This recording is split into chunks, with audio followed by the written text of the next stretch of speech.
All right, hi everybody. Today I wanted to talk about YRC or Yellow Freight, USF Holland, or some of the few that I worked for. So I got a text message yesterday from one of my former neighbors and friends who still works for Yellow, or formerly YRC. As of yesterday, they had basically locked the gates, and everybody's basically laid off. The news out there kind of backs that up, that the company has ceased operations and is looking to file bankruptcy.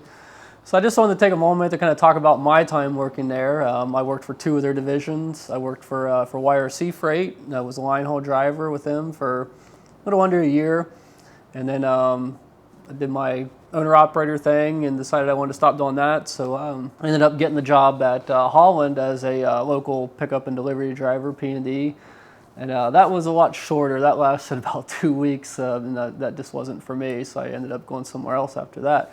So I just want to talk a little bit about my time there and my thoughts on it, my experience. So my experience with YRC was who I worked for. I started back in 2017. I actually was a company driver with a Snyder. Most truck drivers always looking for the greener grasses, or the grass is green on the other side type of thing. So I was looking for something that might keep me home a little bit more, have a little bit more normalized schedule, I guess. We had a young, basically newborn son, or 6 months old at the time, roughly. So I was looking at a couple of the LTL carriers and decided to go with YRC. So hired on with them as a line haul driver. There was really good people there. The pay was pretty decent, pretty good benefit. 100% paid company health care was a really nice feature as well, or benefit. Kind of the downside of the job was, as a line haul driver, was a union company, so the seniority was involved. And they had what they called like bid runs. So, but to get those bids for those like regular runs, you had to have higher seniority, which a lot of gentlemen and women that had been there,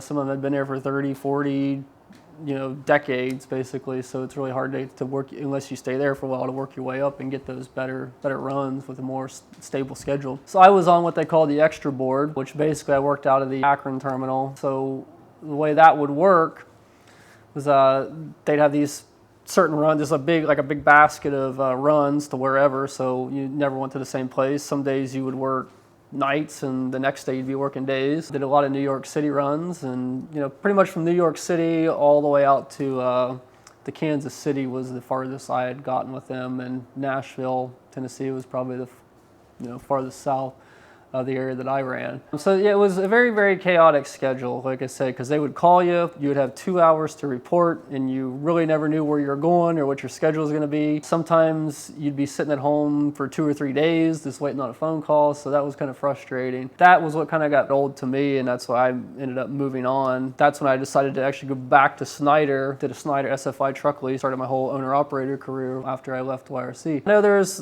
in the news, there's this kind of the union versus the company management, kind of going back and forth, saying that the demise of the company is one or the other's fault. I will admit there were a lot of inefficiencies that I thought made no sense at all, and I'll give you one little example. So one night I got called in like at 8 o'clock, I had to be there at 10 o'clock at night, roughly. So I get in there, I'm always early, get in there about a half hour early, getting my paperwork and everything, getting ready to roll out. So I go out, I had a run that was a 53-foot shipping sea container. That was actually, I was taking it up to one of the Chicago rail yards to get put on a rail because it was going out to California or something. We had a scale at our terminal, so I always scaled all my loads. So I was pretty new. I'd been at the company maybe a month or two.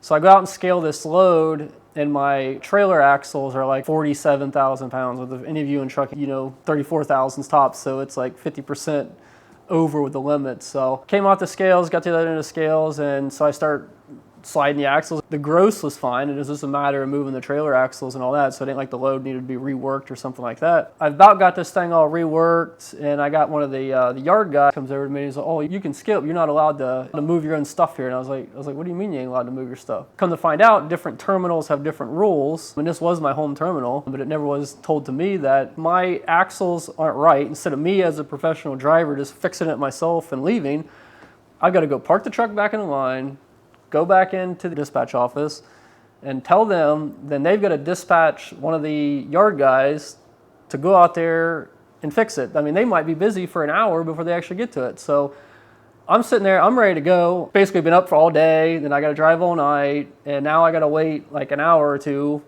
for this other guy to come and do something that I could just do myself. But the way the union and everything was there, we weren't allowed to do that job, even though it didn't make any sense to me because as a driver, that's one of our responsibilities. So not only, I'm wasting my time, I'm already started my 14-hour clock, and now I'm burning up 2 hours of it waiting on somebody to come slide my axles. Not only that, when it goes into this type of status, when I'm being held up because of the company, I go on to an hourly rate and they have to pay me to sit there. So it didn't make any sense all around. The freight's going to get there 2 hours later when I could have just fixed this myself and went on with life. But it wasn't the same at all, the terminals. Some of the smaller terminals and stuff, you were allowed to do all that, you move trailers around, do all that type of stuff. But at the terminal that I worked at, you weren't allowed to do that. There was just a lot of other little inefficiencies like that just didn't make sense to me. The other thing I didn't understand, okay, so YRC owned Yellow Roadway, which is YRC Freight. They own New Penn, I believe, USF Holland, and Redaway, and I think that's all. Yeah, that's all three. They had a Canadian branch, Reamer, I believe, as well. So what I never understood is like, okay, you bought up all these companies, and sometimes they'll have terminals right next to each other. So it's like, why don't you just integrate all that and cut costs with one building and merge labor and all that stuff? So it never did make sense to me. But I guess in the last couple of years, they've been trying to consolidate, or we're trying to consolidate all those independent companies into one system for the most part. After I did my Snyder owner-operator thing, I went to Landstar. I decided to get off the road again, find something a little bit closer to home. I've kind of followed the 2-3 year owner-operator cycles, so I've kind of went into it when things were good. Then, I kind of picked the right time to get out of it and go do something else when the rates fell, and then got back into it again when the rates started going up again. So kind of riding the roller coaster, but good side of the roller coaster. So after that, the market started going back down for the owner-operator side of it. So it was back in 19 or so. Roughly. I decided to get a local job. I'd worked at YRC. Holland was a YRC company, so I decided to go work for Holland as a P&D driver, pickup and delivery. I did not like it. It was not for me. Kind of the extra board type of thing where I just had to wait for them to call me in. Like the terminal manager there was kind of strange. Like he was bringing me in at the same time every day, but wouldn't tell me that he was bringing me in at the same time every day. So it's like I was going in at 11 a.m. but they wouldn't just tell me, okay, you're going to come in at 11 a.m. But they'd wait to call me at the same time every day. So it made no sense whatsoever. One of the things I didn't like about that job, again, with inefficiencies, so we would have this like little tablet phone thing. You'd have a load of freight, this pallets, and you'd have to go deliver these at certain places.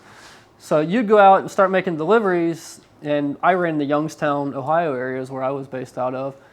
So we would start making these deliveries, and then you'd run all the way across town. You'd start on this side of town, and you kind of had a route. You'd get to the other side of town. And then you'd start getting these pickups thrown at you, and it's just like, I was just at that place a half an hour ago. So it's like you're constantly going back and forth to go into places that, for one, you'd already just dropped something off. It's like, why couldn't we could have just picked that up at the same time as I'm dropping something else off. So that didn't make a lot of sense, and those things frustrated me, but it had you like running around. You didn't even have time to stop the truck for 20 minutes and eat something because you were just running around in circles all day. And then on top of that, part of our duties being lower seniority, when we got back to the terminal, you'd have to like run a forklift and load and unload trailers. Sometimes, I think the latest there, I was there like totally illegal days, technically speaking. I was there like 16 hours, 15, 16 hours sometimes. We'd be there till 1, 2 o'clock in the morning, it seemed like sometimes. And a lot of it was unnecessary because we might finish up at 11 o'clock, 11 p.m., and the people in the office that were handling all the paperwork and everything would just have us just standing out there. I was like, if we're done, I want to leave. I want to go home. I mean, I'm not going to sit here and just rape the clock just to get hours. I don't care. I want to, if I'm done, I want to go home, But they would, while they were messing around with their paperwork and stuff, they would just like keep us there just to keep us there for some reason. And we might stand out there for an hour and a half, like as the clock's ticking away, and I lived almost an hour away, an hour drive. So I had an hour drive on top of that. Then would have to get up and do it all again the next day. So that only lasted about 2 weeks. This ain't going to work for me. And, ended up going and driving a flatbed truck at Lowe's, one of the Lowe's stores, which was an interesting job as well, dealing with more of a customer service aspect.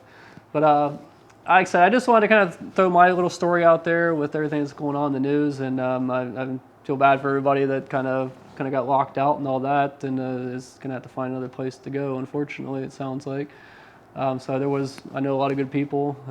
Still got one good friend that was working there, so it's an unfortunate thing. But I mean, it was kind of, I think the writing was kind of on the wall, especially here in the last few weeks with everything going on. So, but anyways, guys, I just wanted to share my story and how my experience at both YRC, now Yellow, and also Holland. So, I mean, the good thing about the trucking industry is that there's pretty well always a place to get a job at. I mean, there's always shortages of drivers, so I would assume most people out there would be able to find another place to go. You may not get the free health care and all that stuff like YRC had, but there's a lot of other union companies out there, ABF, T-Force Freight, formerly UPS Freight, or to name a few. The other thing is the owner-operator thing right now. I mean, if you're coming out of Yellow and thinking, maybe I should get my own truck, the prices on trucks have really came down from their peaks here about a year ago or so, roughly. My personal opinion, I mean, don't take it to the bank, but I think there's enough oversupply that's kind of got taken out of the industry as far as people going out of business. You know, people that jumped into the owner-operator thing, you know, when the trucks were really high and the rates were high, then everything kind of tanked. I think we're getting closer to the bottom of that, and you know, what's coming around the corner could be a good thing, but could be a good time to get into the business as far as if you're looking to get your own truck. I mean, the main thing with that is, though, just make sure you're financially prepared. I see a lot of people that that probably should never get into the business. I mean, you need to have a business mind. You're not just driving anymore. You got to run a business as well. And part of that is having a good little nest egg and being able to maintain your truck. And I see some customers that come in, unfortunately, and it's like, I'm down to my last $200, and I'm like, you know, I like to have like 10,000, you know, if you're running a truck, because a lot of stuff that seems simple, I mean, a small problem can, you know, turn into $5,000, $10,000. So just keep that in mind as well if you're looking at that route. So. But that's pretty much all I got today, guys. Thanks for watching. Subscribe to the channel if you haven't already. Hit the bell for the updates and like the video. So we'll see you next time.